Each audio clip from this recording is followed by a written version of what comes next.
Last lecture में हम लोग क्या डिस्कस कर चुके थे, कॉम्बिनेशन। ठीक है, अभी हम जो डिस्कस करेंगे वो क्या करेंगे, सीसीआई।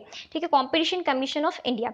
तो किसने इसको इस्टेब्लिश किया है, सेंट्रल गवर्नमेंट ने इस्टेब्लिश किया है। ठीक है, इसमें वही बॉडी कोऑपरेटिव तो perpetual succession, common seal acquire करना, होल्ड करना, प्रॉपर्टीज वगैरह को, ये सारा तो रहेगा ही। साथ में इसमें कितने मेंबर्स होंगे, एक चेयरपर्सन और नॉट लेस देन 2 और मैक्सिमम 6 मेंबर्स हो सकते हैं। 15 साल का एक्सपीरियंस होना चाहिए लो में, फाइनेंस वगैरह में। ठीक है, वही बात बोल रखी है इसमें जो सेबी में थी कि 5 साल, सीबी में शायद 5 साल नहीं था, 3 ईयर्स था, यहाँ पे है 5 ईयर्स तक या फिर 65 ईयर्स की एज होने तक आप अपना ऑफिस होल्ड कर सकते हो।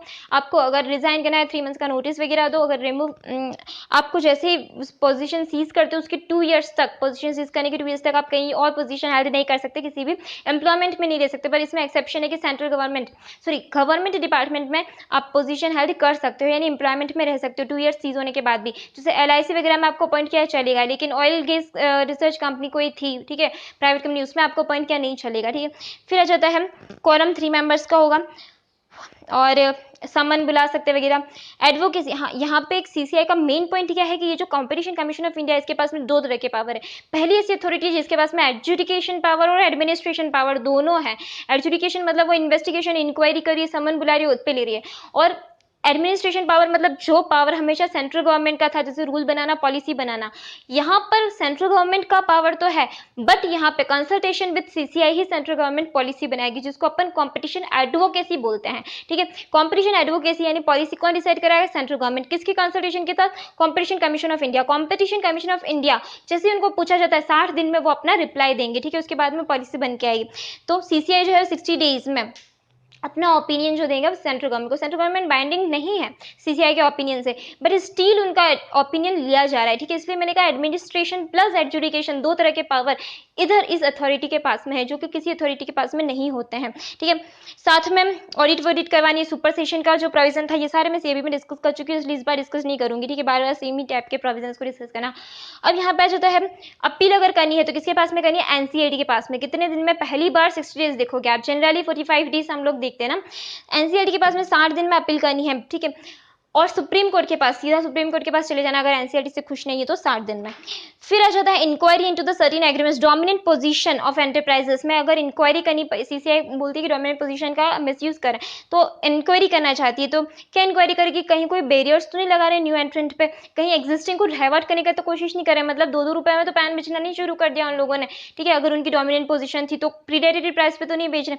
ये सारी चीजें जो है वो सब चेक करेगी कौन, सीसीआई। साथ में डिटरमाइन करेगी कि जो एंटरप्राइजेस है डोमिनेंट पोजीशन, ये कौन से फैक्टर्स होते हैं, डिटर्मिनेंट फैक्टर कौन से डोमिनेंट पोजीशन के, तो जैसे market share, size of resources, कितना उसके पास रिसोर्सेज है, कॉम्पिटिटर की साइज वगैरह अगर कॉम्पिटिटर है कोई तो, और इकोनॉमिक पावर कितना है, वर्टिकल इंटीग्रेशन कितनी स्प्रेड, कितना फैला हुआ है, कितने एरिया तक इंडिया के फैला हुआ है वो, डिपेंडेंस ऑफ कंज्यूमर्स, कंज्यूमर कितना डिपेंडेंट है उसके ऊपर, कितना फ्रिक्वेंटली सामान खरीदते हैं।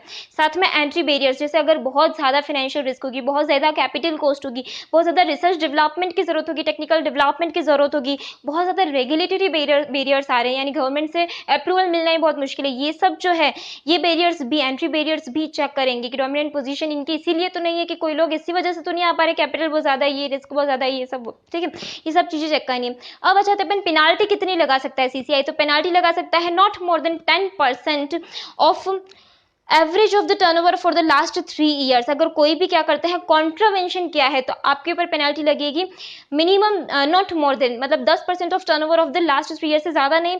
और अगर आपने कोई एंटी कॉम्पिटिटिव एग्रीमेंट में एंटर किया है तो आपके ऊपर पेनल्टी लगेगी 3 times of its profit each year और 10% of its turnover of each year whichever is higher, higher बोला है। ठीक है, 3 टाइम्स ऑफ प्रॉफिट और 10% of its turnover of each year. Profit और टर्नओवर डिफरेंट होता है ना, हमको पता है। अब आ जाता है सेक्शन 28 डिवीजन। अभी क्या हो रहा है, हमको पता चला है कि ये जो एंटरप्राइजेस है ये इतना बड़ा है, इतना बड़ा है कि इसको 2 भागों में विभाजित कराना जरूरी है, वरना क्या होगा कि जो दूसरी सारी कंपनीज हैं उनको थोड़े ही टाइम में मार्केट से आउट होना पड़ जाएगा। तो हम क्या करें कि इतनी बड़ी जो एंटरप्राइजेस है ना, कौन, हम सीसीआई। ठीक है, हम क्या करें, इतनी बड़ी जो एंटरप्राइजेस है ना उसको क्या करें, डिवीजन, उसका हिस्सों में बंटवारा करें। ठीक है, 2 हिस्सों में बंटवारा करें। तो हम ये देखेंगे कि प्रॉपर्टी कितनी किसके पास जाएगी, हम ये भी ऑर्डर में बताएंगे कि बता सकते हैं कि कैसे एडजस्टमेंट करना है लायबिलिटीज वगैरह का, allotment of shares, cancellation of shares अगर शेयर्स वगैरह है कंपनी के, साथ में वाइंडिंग अप अगर जरूरत पड़े, फॉर्मेशन। ठीक है, अमेंडमेंट ऑफ और एओए एमओए में जो भी अमेंडमेंट की जरूरत हो वो सब। ठीक है, फिर इसमें आ जाता है अगर वहाँ पे कोई पोजीशन को सीज किया जाता है किसी भी ऑफिसर की तो कॉम्पेंसेशन नहीं मिलेगा।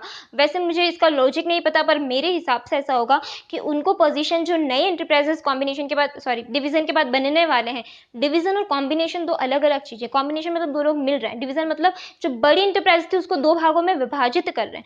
तो यहाँ पे डिवीजन का काम कर रही है सीसीआई, ठीक है ना, क्योंकि एक बहुत बड़ी इंटरप्राइजेस है जो कि अपनी पोजिशन डोमिनेंट हो सकती है, ऐसा हो रहा है, ठीक है, या दूसरी कंपनीज को उससे नुकसान हो सकता है, तो ऐसा उनका डिवीजन किया जा रहा है। तो पोजीशन से जिनको हटाया, हो सकता है जो डिवीजन वाले एंटरप्राइजेस उसमें वापस रखा जाए, और उन्होंने अपनी पोजीशन वापस होल्ड नहीं की इसलिए कॉम्पेंसेशन नहीं दिया।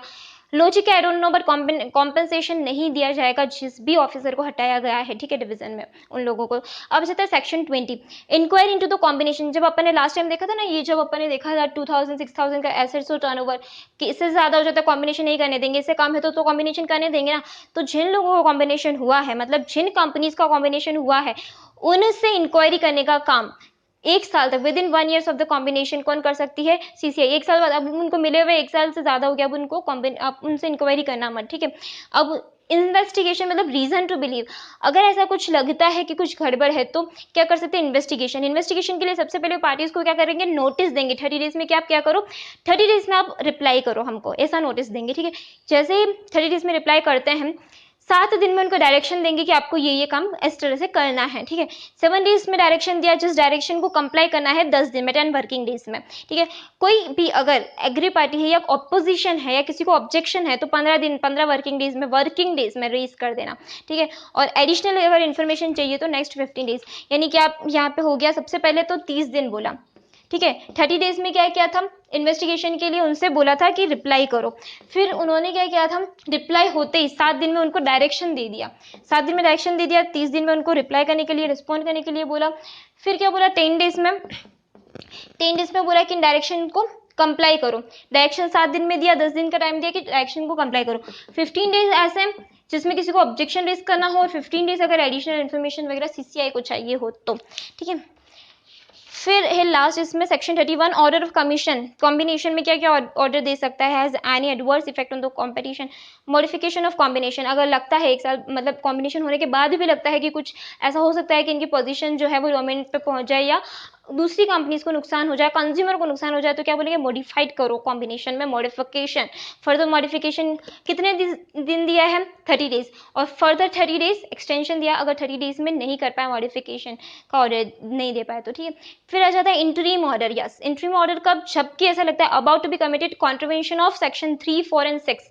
ऐसे सेक्शन 3, 4, 6 जो है एंटी कॉम्पिटिटिव एग्रीमेंट और कॉम्बिनेशन और वो सारे जो अपने थे, ठीक है। तो 3, 4 और 6 का ऐसा लगता है कॉन्ट्रीब्यूशन करने वाले हैं, तो उससे पहले ही एक इंटरिम ऑर्डर दे देंगे कि टेम्पररीली रिस्ट्रेन कर लेंगे किसी भी एक्ट को, ठीक है। उनको कुछ भी काम करने से, सप्लाई या डिस्ट्रीब्यूशन वगैरह करने से टेम्पररीली रोका जाएगा, उसको बोलते हैं interim order for temporary restrain. और उनको फिर नोटिस दिया जाएगा, अगर उनको कोई पेनल्टी वगैरह जाके लगाई थी ना, नहीं मिल पाई, तो लास्ट में सब बोल रखा है इनकम टैक्स एक्ट 1961 के अकॉर्डिंग क्या करे ना, रिकवरी वगैरह करे ना। ये जाता है अपना पूरा कंपटीशन एक्ट खत्म। फर्स्ट पार्ट में मैंने क्या डिस्कस किया था? पूरा कंपटीशन डिस्कस किया, कंपटीशन एक्ट का सब डिस्कस किया था, और सेकंड पार्ट में मैंने पूरा कंपटीशन कमीशन ऑफ इंडिया जो है वो डिस्कस किया, ठीक है। Thank you very much.